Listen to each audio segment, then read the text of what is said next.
পাকিস্তানের খাইবার পাখতুনখোয়া প্রদেশের সোয়াত নদীতে আকস্মিক বন্যায় কমপক্ষে ১০ জনের প্রাণহানি ঘটেছে। এখনও নিখোঁজ রয়েছেন অন্তত ১৮ জন।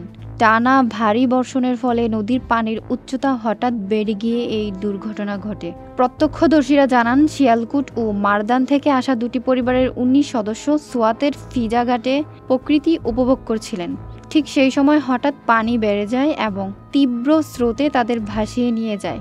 মুহূর্তেই আনন্দঘন গ্রীষ্মকালীন ভ্রমণ রূপ নেয় এক ভয়াবহ ট্র্যাজেডিতে। ভুক্তভোগীদের মধ্যে রয়েছেন আব্দুর রহমান, তার পুত্রবধূ রুবিনা কাউসার, নাতি-নাতনি ও কন্যাসহ পরিবারের অন্তত ১৪ সদস্য। উদ্ধারকৃত মরদেহগুলোর মধ্যে রয়েছে মিরাব, আজওয়া, আয়ান, এক চাচাতো ভাই ও মহসিনের শ্যালিকা তৌবিনা ইসলাম। ডাস্কার সহকারী কমিশনার ওসমান গনি নিহতদের পরিবারকে জেলা প্রশাসনের পক্ষ থেকে সমবেদনা জানান। সোয়াতের মামধেরাই, ঘালিঘাই সহ বিভিন্ন এলাকা থেকে বহু মানুষকে নিরাপদ স্থানে সরিয়ে নেওয়া হয়েছে। রেস্কিউ ১১২২-এর মহাপরিচালক শাহ ফাহাদ জানান, ৫টি ভিন্ন স্থানে উদ্ধার অভিযান চালানো হচ্ছে এবং ৮০ জনের একটি রেস্কিউ দল দিনরাত কাজ করছে। এখন পর্যন্ত ১০ জনের মরদেহ উদ্ধার করা হয়েছে।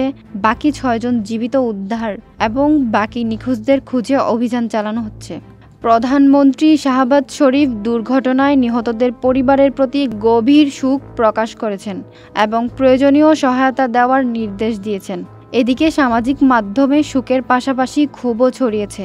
অনেকেই নদীর তীরবর্তী পর্যটন এলাকাগুলিতে পর্যাপ্ত নিরাপত্তা ও সতর্কবার্তা না থাকায় প্রশাসনের দায়িত্বহীনতাকে দায়ী করছেন।